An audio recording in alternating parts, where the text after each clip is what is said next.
ঘর বাড়ি সব জলে ডুবে গেছে।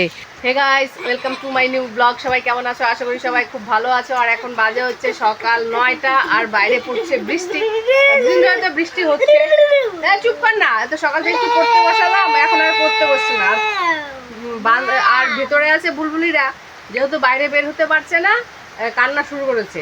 তো বৃষ্টি হচ্ছে না, কি করবো বলো তো? যাবেই কোথায়? সেই এই ঘর থেকে ওই ঘর, ওই ঘর থেকে ওই ঘর করবে। আরো মানে কি বলবো, আর ওদেরও থাকতে ভালো লাগছে না মশারির ভিতরে। তো আগে ওদেরকে ছেড়ে দিয়ে আসি, কোথায় যাবে যাক, বারান্দায় থাকবে, হাঁকবে, পেচ্ছাপ করবে, একাকার করে দিবে। কিন্তু কি যে ভেবে করছে, ছাড়তেই হবে, উপায় নেই। সরে তো মামা, বুলবুলিতে ছেড়ে দিয়ে আসি। হ্যাঁ ঠিক আছে, তুমি বসো, আমি বুলবুলিতে ছেড়ে দিই, তারপরে আবার আসবো, ঠিক আছে? দিব তো, চলো যাই। তুমি থাকো, বাইরে বৃষ্টি হচ্ছে না, ভিজবা না, ঠিক আছে? আমাদের বাড়ির সবারই জ্বর, আমার হলো প্রথমে, তারপরে এখন আমার বোনের ধরেছে, কালকের থেকে মার রাত্রেবেলা। তো এখন গুবলু বাকি আছে, গুবলুরও হয়ে গেছে আগে, সবার আগে গুবলুরই হয়েছে হালকা, হ্যাঁ, তারপরে আমার ধরেছে, এখন শুধু বাড়ির একজন বাকি আছে। তো যাই হোক, আমার তো কমেছে, কিন্তু গলা বসা এখনো কমেনি, আওয়াজে বুঝতেই পারছো তোমরা। তো গলার বসাটা কমেনি, কাশি আছে। আর কি বলবো, মার তো জ্বর, তো সকালবেলা যাই হোক আমার ওইভাবেই আমি একটু কাজকর্ম করে দিলাম, কারণ মা প্রচণ্ড জ্বর, তো কিছুই করতে পারছে না। তো আর কি, তো আমি যে একটু করে দিলাম, করে যে এলাম ঘরে, চাটা করে দিলাম, চাটা নিজেও খেলাম, মাকেও করে দিলাম, এই যে ওকে খাওয়ালাম। ও রাত্রেবেলা খায়নি, দুদিন ধরে ভালো না শরীরটা, সেই জন্য ও সকালবেলা বলে কি মা, আমার না খুব খিদে পেয়েছে, আমাকে একটু জল বিস্কুট আর মুড়ি দাও না। তো জল বিস্কুট আর মুড়ি মেখে দিলাম, কিছুটা খেলো আর বাদ বাকি ফেলে দিল। বললাম যে ভাত করে দেবো, সেদ্ধ ভাত, আলু সিদ্ধ দিয়ে, ডিম সিদ্ধ দিয়ে। বলে কি না মা, আমি পরে খাবো। তো আমি বলছি ঠিক আছে, পরে খাবো, ফিশ আছে, ফিশ ভেজে দেবো। বলছে না আমার পরে, আমার এখনো খিদা পাইনি। ঠিক আছে, জোর জবরদস্তি করছি না খাওয়ার জন্য, ও যখন চাইবে তখনই দিব। হ্যাঁ, তো শরীরটাও ভালো নেই, চোখ মুখ কেমন হয়ে গেছে একদিনে, আর মুখে স্বাদ নেই। বলি কি মা, আমার খেতে একদমই ভালো লাগছে না। কেন যে? বলছে ঠিক আছে বাবা, দেখো দেখো, আর যে এটা হালকা হালকা কমছে।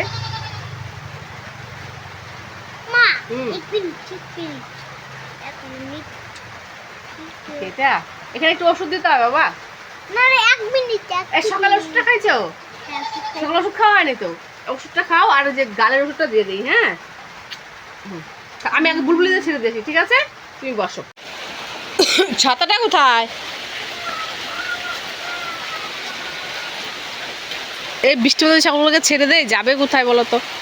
খাওয়ার তো নেই, যে বাড়িতে বসে বসে গাছ আছে, গাছের ডাল ভেঙে দেবো, খাবে, ওটাও তো নেই।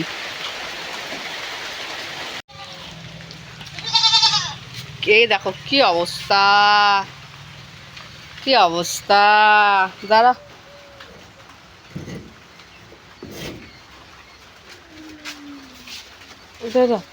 যা বেরো,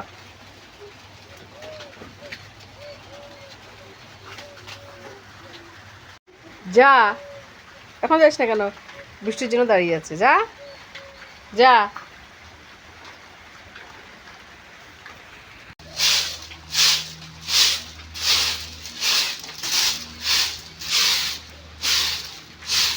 আর আমাদের উত্তরবঙ্গের অবস্থা খুবই খারাপ, শিলিগুড়ি, জলপাইগুড়ি অবস্থা খুবই খারাপ। কি দিলা খাইতে? মুড়ি খাচ্ছে নাকি? তুই ওষুধগুলো কোথায় ফেলছিস? জ্বরের ওষুধগুলো ফেলে দিয়েছে, বললাম আমি ভালো করে রাখো, শুনে না। এখন কি হলো, ও ইসে করে নাকি, খেলতে খেলতে সব ওষুধ ফেলে দিয়েছে। বাইরে বৃষ্টি হয়ে যাচ্ছে, দেখো ভয় লাগছে, প্রচণ্ড ভয় লাগছে। দেখি রান্নাঘরে যাই, কারণ আমাদের উত্তরবঙ্গের অবস্থা খুবই খারাপ। জলপাইগুড়ি আর শিলিগুড়ির মাঝখানে যেহেতু আমাদের বাড়ি, আমাদের এলাকাটা সবচেয়ে উঁচু, আর বাদ বাকি জলপাইগুড়ি শিলিগুড়িতে অনেক জায়গায় ধস, বন্যা হয়ে গেছে, ভিডিওতে সবাই দেখতেও পাচ্ছ। কিন্তু ভয় লাগছে কেন, তবু একটা ভয় লাগছে। এই শুনেছিলাম যে 1968 সালে বলে এরকম একটা হয়েছিল বন্যা বৃষ্টির জন্য, তো ওই ভয়েই লাগছে, খালি আতঙ্কে না, সত্যি খুব ভয় লাগছে আমাদেরও, যে কখন কি হয়ে যায়, চারদিকে যে ভয়ানক চেহারা নিয়েছে, দেখলেই তো ভয় লাগছে। আমাদের বাড়ির থেকে গজলডোবা কিন্তু খুব একটা দূরে নয়, তো আতঙ্কে আছি সবাই, যেহেতু বৃষ্টি হচ্ছে এদিকে জলপাইগুড়ির ওই সাইডে প্রচুর বৃষ্টি হয়েছে, কন্টিনিউ পড়েও যাচ্ছে, আমরা যে খবরে দেখতে পাচ্ছি। আর লোকজনের কাছেও শুনতে পাচ্ছি। ওগুলো তো প্রায় খুব একটা দূরের জায়গা নয় আমাদের এলাকার থেকে, তাই সবার মুখে মুখেই শোনা যাচ্ছে। এই জন্য আর ভয়টা না বেশি লাগছে। এক রাতের বৃষ্টিতে পুকুরে কিন্তু প্রচুর জল বেড়েছে। আর না সত্যি মনে একটা আতঙ্ক আর ভয়, বিশেষ করে ভয়টা লাগে রাত্রের বেলা। মানে শুয়ে আছি, মনে হয় এই জলের স্রোত চলে এলো, যদি চলে আসে কি করব, কোথায় যাব, এই ভয়টাই সবচেয়ে বেশি। কারণ ভিডিও তো দেখছি এক একজনের কান্নাকাটি, ঘর বাড়ি সব জলে ডুবে গেছে, ঠিক ঠিকানা নেই বাড়ির, জমি জায়গা, কার কোথায় ছিল, কোথায় জমি ছিল, কোথায় বাড়ি ছিল, কোনো চিহ্ন নেই, জলে ডুবে গেছে। দিনের বেলা তো অতটা নাই, দিনের বেলা কারণ সবাই সবার মুখ দেখি, এখানে দেখতে পাচ্ছি ওখানে দেখতে পাচ্ছি, এই জন্য দিনের বেলা ভয়টা একটু কম লাগে। কিন্তু রাত্রেবেলা না যখন শুতে যাই তখন খালি এই ভয়টাই খালি মনের মধ্যে বারবার আসে। এই মনে হয় জলের স্রোত এলো, এই মনে হয় জলের স্রোত এলো, কী বলবো আর, খুব ভয় লাগছে। কালকের রাতের বৃষ্টিতে কিন্তু প্রচুর জল বেড়েছে পুকুরে। কয়েক বছর ধরে এরকম বৃষ্টি হয় না, কিন্তু আগে যেরকম হতো না, আগে যে গাছটা দেখতে পাচ্ছ, এই যে সামনের গাছটা দেখতে পাচ্ছ, এই যে লতানো গাছটা মানে দাঁড়িয়ে আছে যে, এই যে এই গাছগুলো, বড় বড় গাছগুলো দেখতে পাচ্ছ, এই যে সামনের এই গাছ অবধি জল চলে আসতো। পুকুর যা ভয়ানক লাগতো দেখতে। আর যে ওই বাড়িগুলোতে দেখতে পাচ্ছ না, ওদের একটা রাস্তা আছে যাওয়ার, ওই রাস্তা জলে ভর্তি হয়ে যেত। সেই হিসাবে পুকুর কিন্তু ভরেনি। সজনা গাছটা দেখতে পাচ্ছ, এই সজনা গাছটা, এই সজনা গাছের সামনে জল চলে আসতো। কয়েক বছর আগের ঘটনা বলছি এটা। হ্যাঁ, আগে যেরকম হতো সেই তুলনায় কম। পুকুরের মাটি কেটে কেটে দোকানপাট পিছিয়ে পুকুরটা কিন্তু অনেকটাই ওই সাইডে ভর্তি হয়ে গেছে। হ্যাঁ, যার জন্য পুকুরটা একটু ছোটো ছোটো লাগে, কিন্তু পুকুরটা অনেক বড়। হ্যাঁ, তো চলো বাবা, বেশিক্ষণ থাকা যাবে না, এই জন্য না ভয়টা লাগছে বেশি। আমাদের কিছু না হোক, কিন্তু যাদের হয়েছে তাদের তো অবস্থা কথা একবার ভাবো তো, কি হাল, খাওয়া নাই দাওয়া নেই, বাচ্চা কাচ্চা, কোনো কোনো জায়গায় তো মানুষ মারাও যাচ্ছে, নিখোঁজ হয়ে যাচ্ছে জলের স্রোতে। এগুলো দেখলে না মানে কি বলবো, আতঙ্কে উঠে যাই। নিজেরা যেমন আছি, ওদের অবস্থা তো খুবই খারাপ। নিজেদের পরিস্থিতি এরকম হলে বোঝা যায়, তাই না, অন্যের পরিস্থিতিটা কেমন হতে পারে। তো দাও, বন্ধ করে দাও বাবা। সবাই সুস্থভাবে থাকুক, ভগবান সবাইকে সুস্থ স্বাভাবিক রাখুক, এটাই। আমরা তো আর কিছু করতে পারবো না বলো, আমাদের সেরকম অবস্থাও নেই যে গিয়ে সাহায্য করবো বা কিছু, বা বাড়ির কাছেও নেই, অনেকটাই দূরে।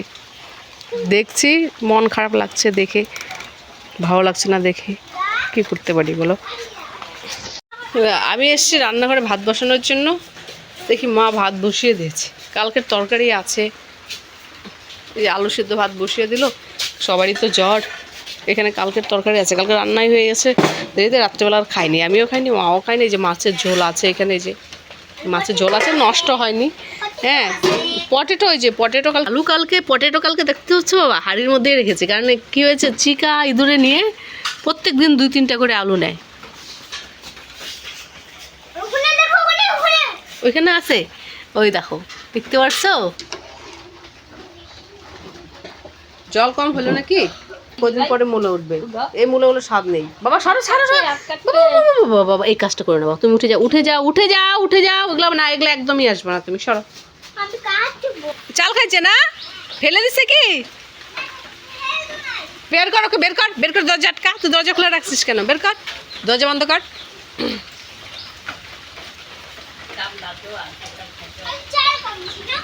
ও খাইছে নাকি, ও খাই, ওই দুইটা খাইছে, মার বুলবুলিকে।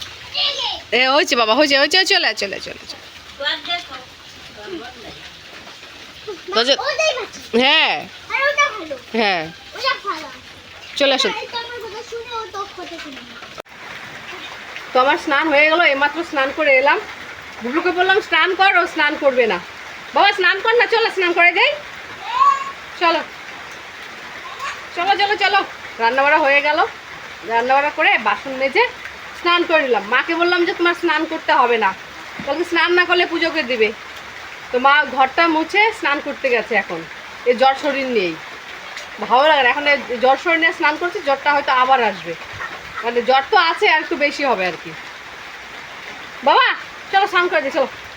ও বুলবুলিদের খাওয়াচ্ছে বিস্কুট।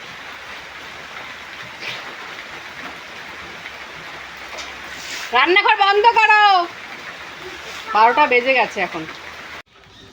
এই দেখো রোদ উঠেছে, আর টিনের থেকে কেমন ধোঁয়া বেরোচ্ছে, এ দেখো।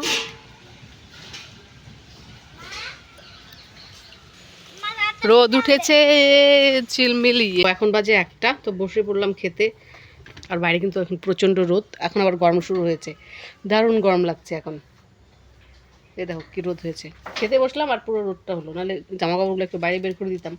তো যাই হোক তাড়াতাড়ি করে খেয়ে নিই, তারপরে বাইরে বের করবো জামা কাপড়গুলো, নাহলে এরকম রোদ দিয়েছে 1 ঘন্টার মধ্যে কাপড় শুকিয়ে যাবে।